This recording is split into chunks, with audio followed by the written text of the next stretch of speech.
திருப்பரங்குன்றம் மலை விவகாரத்தில் தொடரப்பட்ட மேல்முறையீட்டு வழக்கில் இன்று பிற்பகலில் தீர்ப்பு.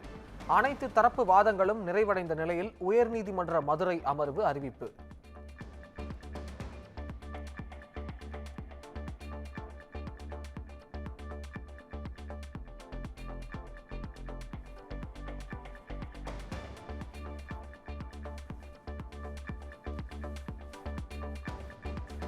திருப்பரங்குன்றம் மலை மீது உள்ள தீபத்தூண் கோவிலை விட பழமையானதா? உயர்நீதிமன்ற மதுரை அமர்வு நீதிபதிகள் கேள்வி.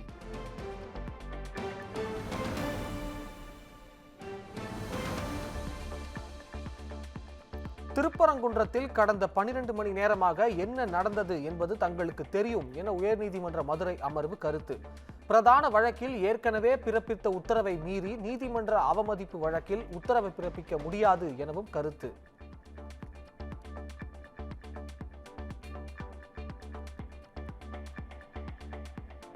திருப்பரங்குன்றம் விவகாரத்தில் 144 தடை உத்தரவு எதற்காக பிறப்பிக்கப்பட்டது, எப்போது பிறப்பிக்கப்பட்டது? தமிழ்நாடு அரசுக்கு உயர்நீதிமன்ற மதுரை அமர்வு நீதிபதிகள் கேள்வி.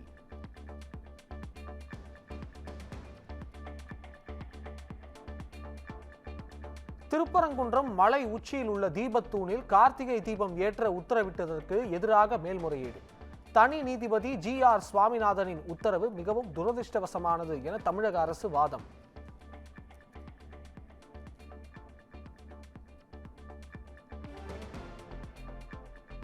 தீபத்தூண் 100 ஆண்டுகளுக்கு மேலாக பயன்பாட்டில் இல்லை என்பதை மனுதாரரும் தனி நீதிபதியும் ஏற்கனவே ஒப்புக்கொண்டுள்ளனர். வழக்கு நிலுவையில் உள்ள போது தனி நீதிபதி உத்தரவிட்டவுடன் உடனடியாக எப்படி தீபம் ஏற்ற முடியும் என்று அரசு தரப்பு கேள்வி.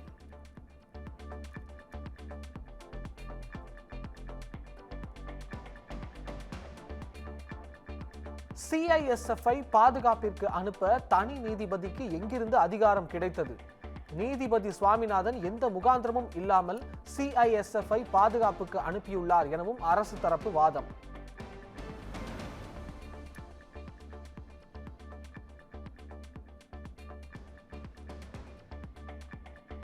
உயர்நீதிமன்றம் பாதுகாப்பிற்கு வந்த CISF வீரர்களை எப்படி சட்டம் ஒழுங்கை பாதுகாக்க அனுப்ப இயலும்?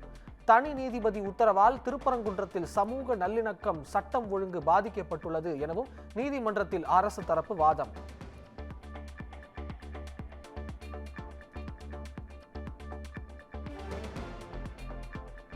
பாமக விவகாரம் தொடர்பாக ராமதாஸ் தொடர்ந்த வழக்கு முடித்து வைப்பு. சிவில் நீதிமன்றத்தை அணுக அறிவுறுத்தி வழக்கை டெல்லி உயர்நீதிமன்றம் முடித்து வைத்தது.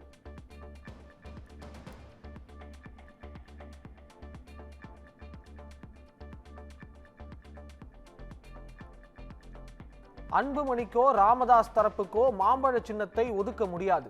ராமதாஸ் தொடர்ந்த வழக்கில் தேர்தல் ஆணையம் டெல்லி உயர்நீதிமன்றத்தில் விளக்கம்.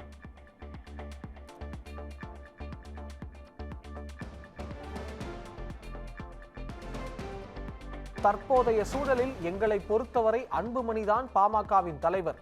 உரிய ஆவணங்கள், நீதிமன்ற உத்தரவுகளின் அடிப்படையில் தங்களை ராமதாஸ் தரப்பு அணுக வேண்டும் எனவும் தேர்தல் ஆணையம் விளக்கம்.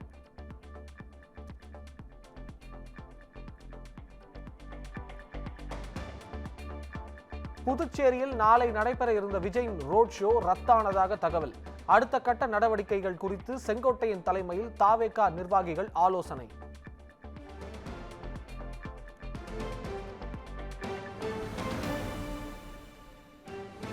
சென்னையில் ஆபரண தங்கத்தின் விலை சவரனுக்கு 320 ரூபாயாக குறைந்தது.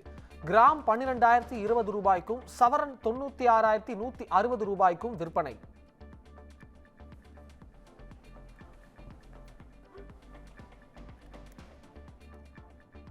SIR பணிகளால் பாதிக்கப்படுபவர்களை அந்த பணியிலிருந்து விடுவிக்கலாம், வேறு நபர்களை SIR பணியில் ஈடுபடுத்தலாம் எனவும் உச்சநீதிமன்றம் கருத்து.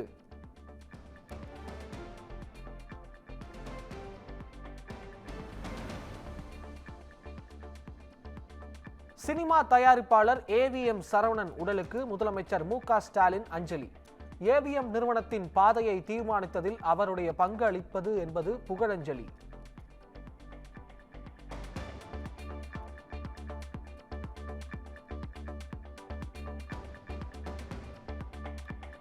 AVM சரவணனின் உடலுக்கு திரையுலகினர் கண்ணீர் அஞ்சலி. வைகோ உள்ளிட்ட அரசியல் தலைவர்களும் நேரில் அஞ்சலி செலுத்தினர்.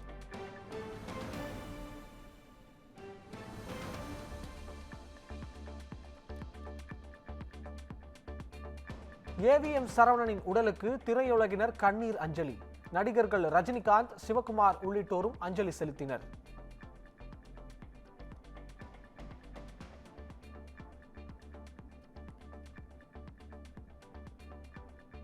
சென்னையில் கடந்த 4 நாட்களாக பெய்த கனமழையால் திருவொற்றியூரில் தேங்கிய மழை நீர்.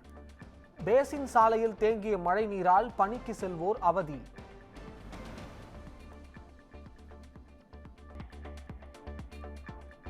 சென்னை விமான நிலையத்தில் 24 விமானங்களின் சேவை ரத்து. நிர்வாக காரணங்களால் ரத்து செய்யப்பட்டதாக அதிகாரிகள் தகவல்.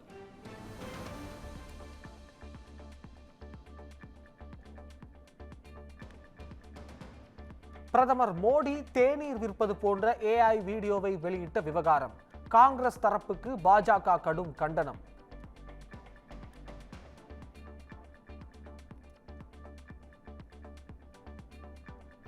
அமெரிக்க டாலருக்கு எதிரான இந்திய ரூபாயின் மதிப்பு சரிவு. கச்சா எண்ணெய், மின்னணு பொருட்கள் உள்ளிட்ட இறக்குமதி பொருட்களின் விலை உயரும் அபாயம்.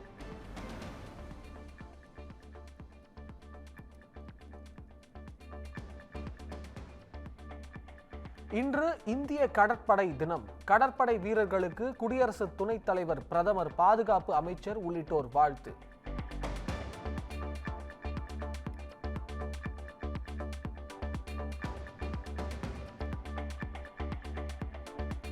அமெரிக்க டாலருக்கு நிகரான இந்திய ரூபாயின் மதிப்பு சரிவு. மத்திய அரசு உரிய பதிலளிக்க வேண்டும் என பிரியங்கா காந்தி வலியுறுத்தல்.